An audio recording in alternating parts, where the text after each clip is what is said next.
Sa detalye ng ating mga balita, pumasok na ng Philippine Area of Responsibility ang low pressure area na nasa silangan ng Luzon at may medium chance na maging bagyo sa susunod na 2 araw.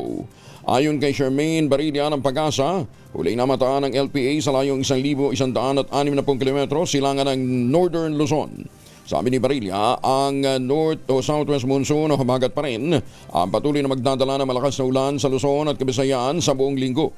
Sinabi ni Barilla, may 2 posibleng senaryo sa bagong sama ng panahon. Kaya ito ay magiging ganap na bagyo, maaari ito maging bahagi ng tinatawag na monsoon truck o ang landas na dinaraanan ng habagat. Ngunit hindi naman ito magiging ganap na bagyo at maabutan ng posibleng bagyo sa China.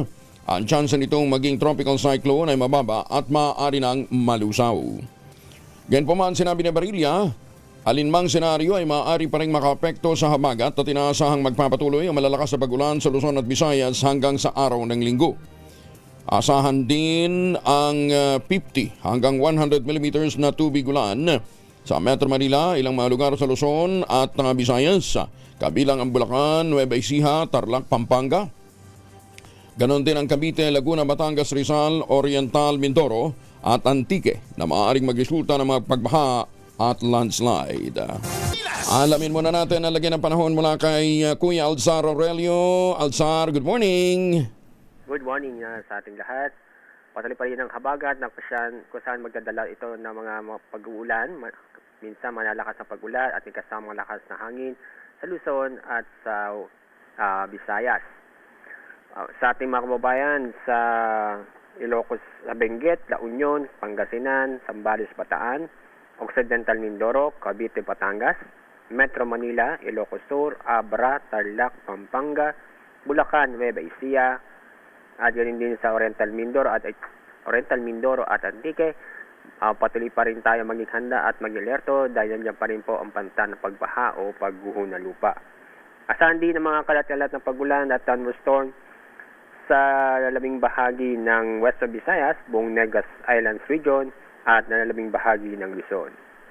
Sa lalabing bahagi naman ng Visayas at buong Mindanao, maganda at maliwalas sa panahon, maaraw, pero may tsansa pa rin ng mga biglang buhos na ulan dahil sa thunderstorm.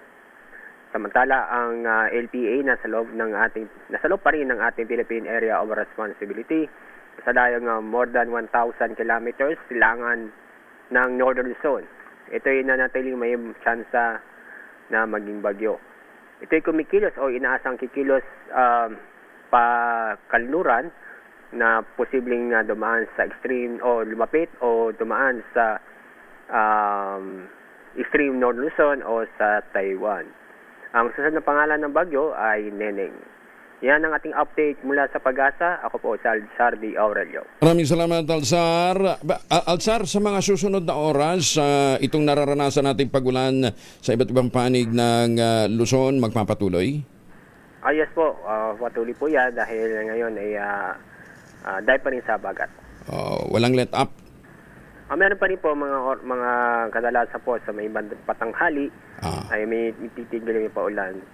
Tapos resume na naman. Apo. Ayan. Okay, anyway, mabuti na lang. Walang pasok ngayong araw na ito. Ha? Sige.